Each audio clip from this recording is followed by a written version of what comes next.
Ada yang ditanya mungkin kajian kita malam hari ini atau di luarnya sebelum doa dipersiapkan baik Abang. Assalamualaikum warahmatullahi wabarakatuh. Waalaikumsalam. Di ruang tema dulu. Iya baik.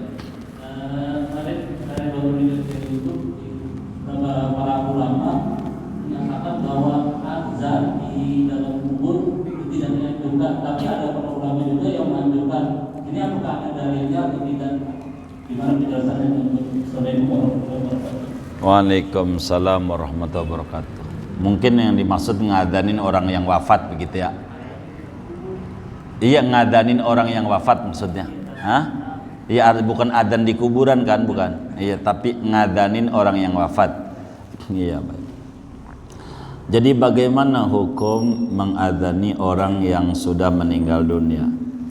Maka memang dalam ulama-ulama Syafi'iyah sendiri, di dalam madhab Syafi'i, Imamul Bajuri juga tulis di dalam Hasyiatul Bajuri ala Fathil Qaribil Mujib, Imam Ibnu Qasim Al-Ghazi memang berbeda pendapat. Ada yang sunat, ada yang tidak adzan di kubur.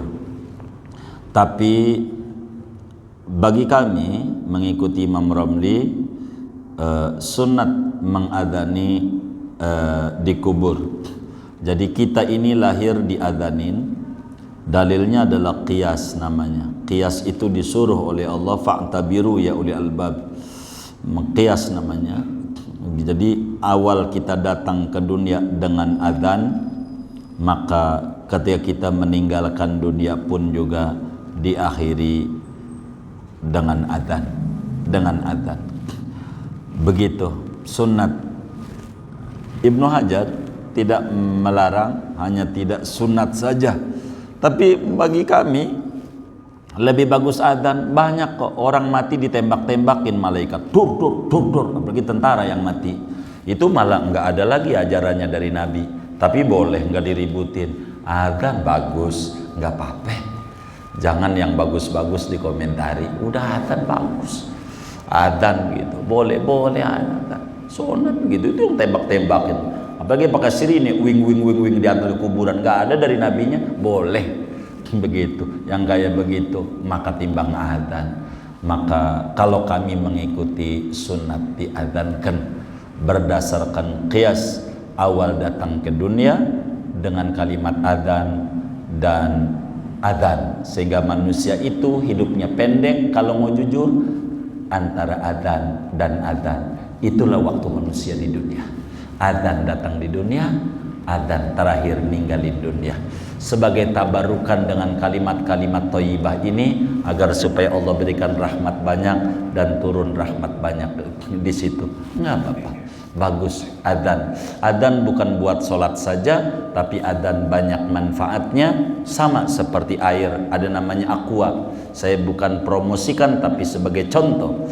Aqua itu aqua untuk minum, enggak, air layak minum, bukan khusus minum. Anda kemudian di tengah tol pengen kencing aja cebok, jangan pakai air radiator, jangan begitu. Pakai aqua boleh. Cuci tangan nggak ada kobokan, udah pakai aqua aja, jadi aja, boleh begitu, boleh. Maka adzan begitu.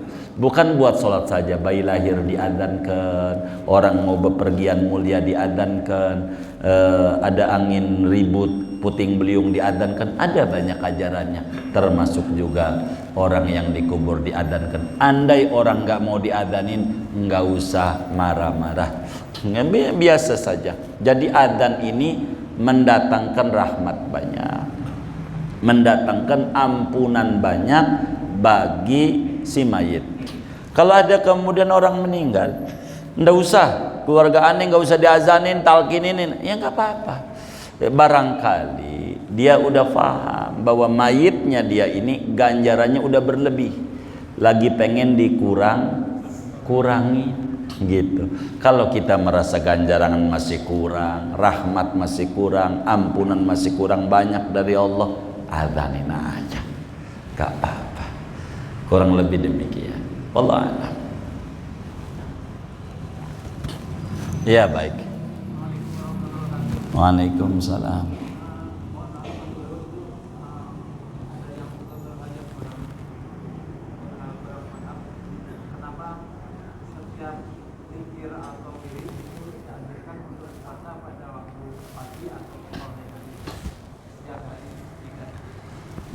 Sebetulnya banyak kegiatan di siang hari. Kalau ditanya kenapa wirid itu banyak dianjurkan pagi sama siang, baik sama sore, siang enggak. Nanti kalau sampai agama ajarin siang, ya Allah kapan kerjanya gua? Begitu lagi, salah lagi agama. Begitu udah nurut aja dah sama agama. Begitu, nurut aja. Nanti kalau diajarin suruh dohor, gua lagi kerja, begitu salah lagi, begitu. Jadi ikuti aja aturannya, wasabbihuhu bukratan wa asila. Anda bertasbih kepada Allah pagi dan petang hari. Emang Allah suruh begitu. Di waktu itulah banyak orang yang lalai. Supaya kita tidak tergolong daripada ghafilin, maka kemudian kita dianjurkan berzikir di saat pagi dan petang hari. Kurang lebih demikian yang saya mampu untuk menjawabnya. Wallahu a'lam. Sudah? Baik. Baik. Waalaikumsalam.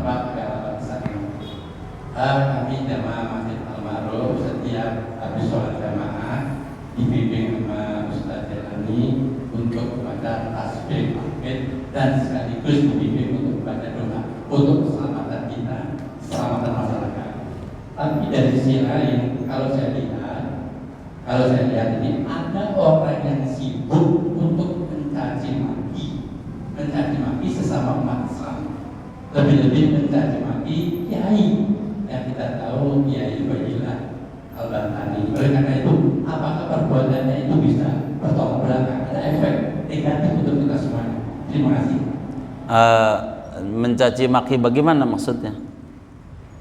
Ya, yang dikatakan bahwa ulama itu lebih jelek dibanding 70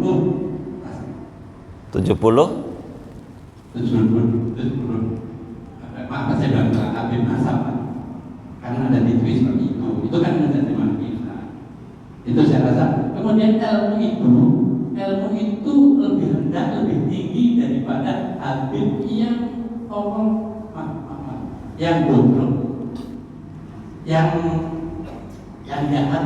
Apakah kalimat-kalimat itu mengganggu efek kita untuk beribadah kepada Allah? Kan kita tahu Ustaz yang namanya, ya mohon maaf, di sana itu justru mengatakan bahwa ilmu itu lebih rendah dibanding dengan yang nasab. Walaupun nasab itu orangnya goblok itu, yang kakinya hubungan itu lebih mulia daripada ilmu. Itu menurut saya itu bertolak belakang dengan kita dengar dari kiai. Oleh karena itu, apakah yang demikian itu ada efek kepada kita yang selalu zikir, tahlil, yang selalu dibimbing oleh imam-imam musola kita, masjid kita? Terima kasih. Sebetulnya kalau ini isinya keluhan ya, beda kasus. Jadi yang zikir siapa, yang nyela siapa? Kecuali yang nyela itu yang zikir. Kan dia zikir, gimana mau nyelanya? Kan dia zikir subhanallah, subhanallah. Kan gak bisa untuk nyela.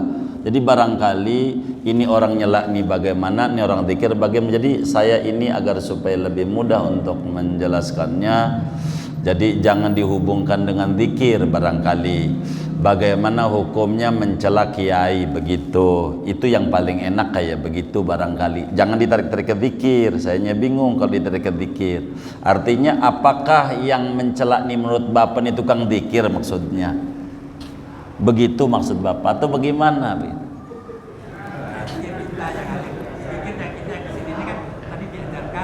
Kan diajarkan oleh Ustaz Jailani nih zikir-zikir. Iya. Tapi dari sisi lain ada orang yang tidak sebab dengan kita. Apakah perbuatan dia itu membawa efek negatif? Oh baik. Apakah perbuatan orang lain itu akan membuat efek negatif sama kita? Jawabannya bisa iya, bisa tidak. Dari mana kita bisa iya? Kalau kita pikirin. Ada orang nyelak kita, kita pikirin aja. Si anu teh padahal gua udah baik nenek. Itu enakan dia, habis nyela dia tidur ngorok, kita meremelek, ngefek. mikirin dia. Mendingan bapak zikir aja ikuti Ustaz Jailani. Saya aja ikut Syekh Abdul Qadir Jilani, apalagi Jailani dari Al-Ma'ruf, lebih diikuti aja. Udah jelas orangnya dah. Begitu. Kalau ada pemilu dia nyalon presiden kita pilih, jelas orangnya. Bener nggak? Yang jelas-jelas saja. Jadi intinya gini, kalau di YouTube Bapak harus lebih banyak mengikuti kajian kayak model begini saja. Pesan saya, jangan ngikuti yang orang dibenturkan satu dengan yang lain. Habib dengan ulama dibenturkan. Orang dua-duanya mulia. Saya mau dongeng satu, biar kita bisa paham dan duduk pada materinya. Dulu ada ulama besar sahabat Nabi, namanya Mu'ad bin Jabal. Kalau tidak khilaf ya, takut sayanya khilaf harus diintip lagi. Intinya sahabat besar, berjumpa dengan Sayyidina Abdullah bin Abbas. Ini ahlul bait, keluarga Nabi, sama-sama Bani Hashim, anak Abbas, makamnya di Taif. Maka Sayyidina Mu'ad bin Jabal ngelihat daripada Sayyidina Abdullah bin Abbas itu tuntun, dia punya kuda, dituntun. Ini kiai nih, Mu'ad bin Jabal nih kiai. A'rafukum bil halali wal harami Mu'ad bin Jabal. Orang yang paling mengerti halal dan haram, artinya hukum, kiai, gedenya kiai ya Mu'ad bin Jabal. Begitu. Nabi puji itu. Ketemu Ibnu Abbas, kemudian dituntun. Itu kudanya, padahal bocah, muda gitu. Mu'ad bin Jabal udah sepuh, dituntun. Tuntun. Kayak begitu. Kalau sekarang tuh Hadratus Syekh Muallim Syafi'i Adzami rahimahullah ketemu Habib masih bocah, cium tangan. Itu Kiai Syafi'i Adzami. Padahal kiai gedenya kiai. Kiai gedenya kiai. Ketika Kiai Abdullah Syafi'i, orang sebut macan panggung. Gitu. Kiai Abdullah Syafi'i, siapa yang tidak kenal yang Asy-Syafi'i ya Abdullah Syafi'i? Tapi ketika bilang macan, bukan, macan nyono. Itu yang macan no, Kiai Syafi'i Adzami. Tapi Muallim Syafi'i Adzami biar kata, udah sepuh, ketemu habaib, cium tangan hormat. Dari mana? Ini sahabat Nabi nih, Mu'ad bin Jabal, hormat sama Sayyidina Abdul bin Abbas, cium tangan. Dikata kenapa? Seperti ini kami disuruh oleh Rasulullah hormat sama keluarganya Rasulullah. Disuruh, ahakadha amarona Rasulullah SAW bi ahli baiti. Seperti ini kami disuruh oleh Rasulullah sebagai umat untuk mencintai daripada ahlul bait. Quran yang nyuruh, qul la as'alukum alaihi ajran illal mawaddata fil qurba. Sampaikan oleh Nabi Muhammad, aku tidak minta upah. Dalam dakwah Islamiyah ini mengenalkan manusia tentang siapa penciptanya, supaya menjadi manusia seutuhnya. Aku nggak minta apa-apa, kecuali aku minta sayangi keluargaku. Sayangi keluargaku. Ilal mawaddata fil qurba. Mau dia baik sama kita, mau tidak, kita harus sayang. Nah, maka Mu'ad bin Jabal itu mengamalkan itu. Tapi Ibnu Abbas kemudian cium tangan juga lagi. Kata Ibnu Abbas, kenapa enggak mau Mu'ad bin Jabal? Kemudian kata Ibnu Abbas, hakada amarona Rasulullah bil ulama. Seperti ini kita diperintah juga oleh Rasulullah untuk hormat sama ulama. Maka jangan dibenturkan tentang hal ini, dan kita jangan mau ditarik pada wilayah-wilayah yang seperti itu. Tidak ada manfaat buat kita, yang ada dosa demi dosa. Mencela ulama, mencela habaib, aduh dosanya besar. Coba dipikirin sama orang-orang yang mencela Habibana Rizik Syihab segala macam tuh. Coba dipikirin nama dia, adakah duit dia dicolong oleh Habib Rizik? Adakah duit dia, keluarga dia diganggu? Enggak ada, cuman katanya dengar YouTube berita-berita yang tidak benar, hanya dari dengar doang. Banyak, dan ini yang menyebabkan kita menjadi berbenturan. Oleh karena itu kita pada bagian ini kita disuruh hormat sama ahlul bait, kita disuruh hormat sama ulama. Ulama nih mohon maaf, ulama biar gampang dah saya kasih contoh. Ada ulama mabok nih bener, minum teh botol cap topi miring. Nih ulama nih, umpamanya nih bapak ketemu tuh ulama, kita lihat dia lagi mabok, orang kampung sebut beler namanya, lagi mabok tuh ulama, kita nggak boleh nyela. Tuh ulama nih kelasnya, apalagi apa itu nyela ulama. Kenapa? Karena begini, dia mabuk, kita kan nggak tahu habis itu pisah. Dia kan ada ilmunya, cara tobatnya dia tahu, kesempatan diterima sama Allah dia punya, wong dia punya ilmu, rukun tobat dia tahu, ini dia tahu. Kita celak sama kita, padahal dia udah tobat sama Allah, karena dia tahu ilmunya. Dan Nabi sampaikan, at-taibu minadz-dzambi kaman la dzambala. Orang yang taubat dari dosa, maka dosanya bas habis, udah bersih. Lalu kita masih celah, padahal dia udah tobat. Celah terus, celah terus, celah terus. Kerugian besar sama kita, mencela orang yang bertobat dosanya besar. Itu ulama. Maka kita mau ngaji kita sama kiai, apalagi mau kagak ngaji, apalagi guru ngaji sendiri dicela, udah habis dah. Man adali waliyan faqad adantu bil harbi. Siapa orang yang memusuhi kekasihku, kata Allah, ku izinkan dia untuk diperangi. Kata Said Muhammad bin Alwi al-Maliki, maknanya hadis ini, orang yang mencela ulama haram anak cucunya jadi ulama, haram, no comment. Imam Ghazali ini ulama besar, lahir 450 Hijriah, wafat 505. Kitab Ihya Ulumuddin, salah satu kitab Imam Ghazali. Itu Imam Ghazali, kiai yang mengkritisi kiai, mengkritisi ulama, itu Imam Ghazali.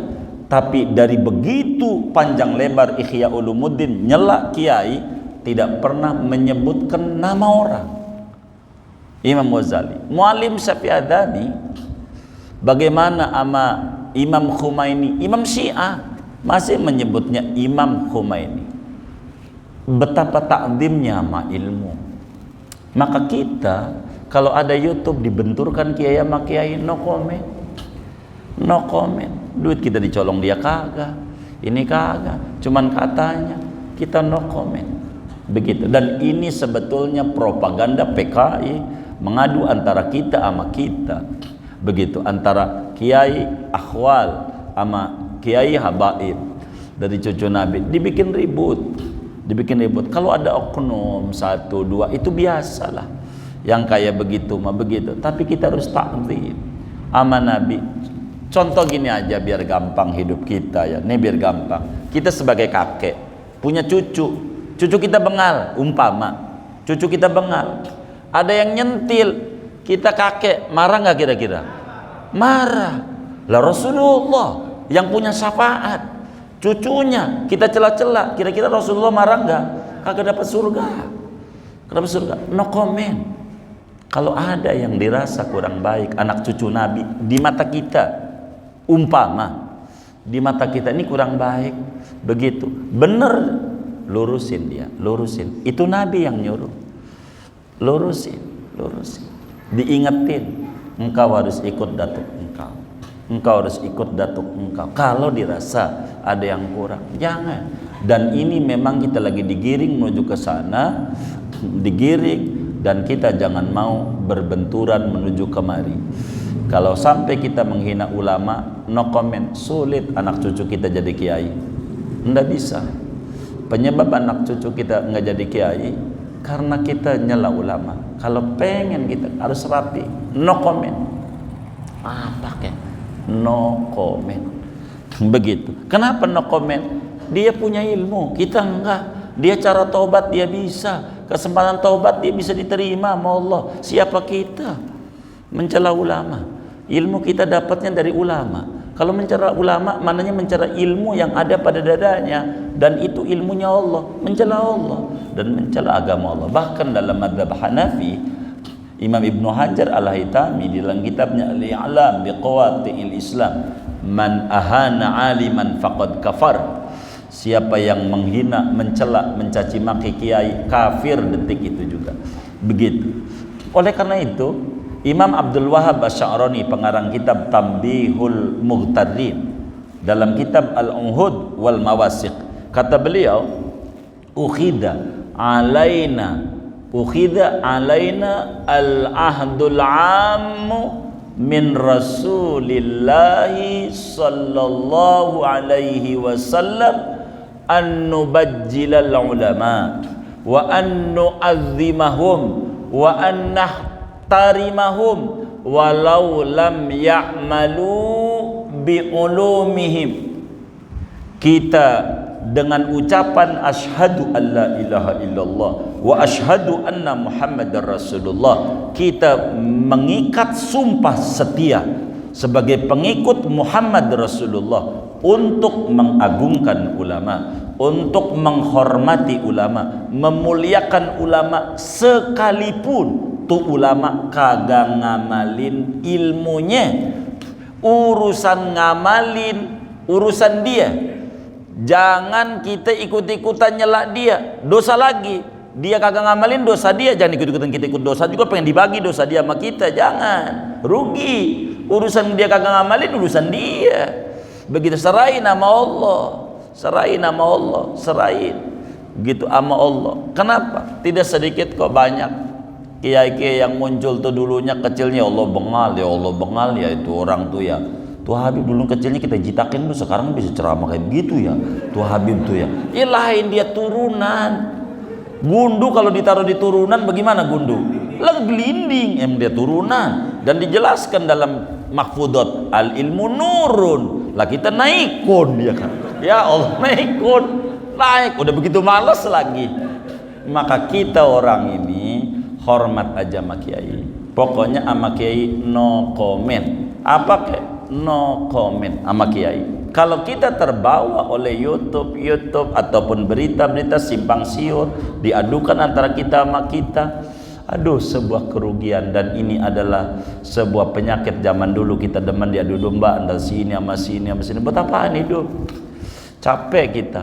Dan kita disuruh oleh Nabi, irhamu man fil ardi yarhamkum man fis sama. Sayangi yang di bumi. Atau orang kafir kita sayangi, kita doain dia biar dia dapat hidayah. Apalagi muslim. Maka yang terjadi keributan-keributan yang ada antara nasab dan ilmu, udah kita di situ tidak ada. Nasab kita darahnya bukan biru, merah lagi. Ilmu kita nggak ada, mau ngapain ikut-ikutan begitu? Dan kita mengaji aja tiap malam Jumat pada maghrib 2 minggu sekali, jangan ditinggal. Khususnya sama Maulid Bunyamin dan tuh, Allah jaga kesehatan beliau, Allah jaga kesehatan beliau, ngajar di al-ma'ruf, ikuti aja tuh. Kita bihikam biar kita lempeng sama Allah, usul sama Allah. Ini yang paling enak. Capek kalau dibentur-benturin kayak begitu, ujungnya capek kita, capek. Jadi kita no comment kalau udah urusan-urusan begitu. Bukan kapasitas kita untuk menilai nasab dan ilmu. Kita mau urusannya ngaji aja dah. Begitu aja deh ya jawaban saya ya. Mohon maaf dan mohon maaf. Sebagai terakhir kita baca Fatihah. Ini ada infak dari hamba Allah, pahalanya untuk almarhum Bapak Yudi Sugiarto, dan ini juga dari hamba Allah, pahalanya untuk almarhum Haji almarhum orang tua kita Mbak Yai Nunung Marzuki. Mudah-mudahan infaknya para hamba Allah ini diterima oleh Allah, diganti berlipat-lipat ganda, diberikan rezeki yang luas, yang halal, yang barakah, disehatkan zahir batinnya, dan anak keturunan menjadi hamba-hamba Allah yang solehin dan solehat, disampaikan ganjaran pahalanya kepada almarhumah yang beliau-beliaunya dan semuanya kubur mereka menjadi rawdah min riyadil jannah. Allah bahagiakan di alam barzahnya, Allah muliakan di alam barzahnya, Allah senangi di alam barzahnya, dijadikan niat wa ta'awat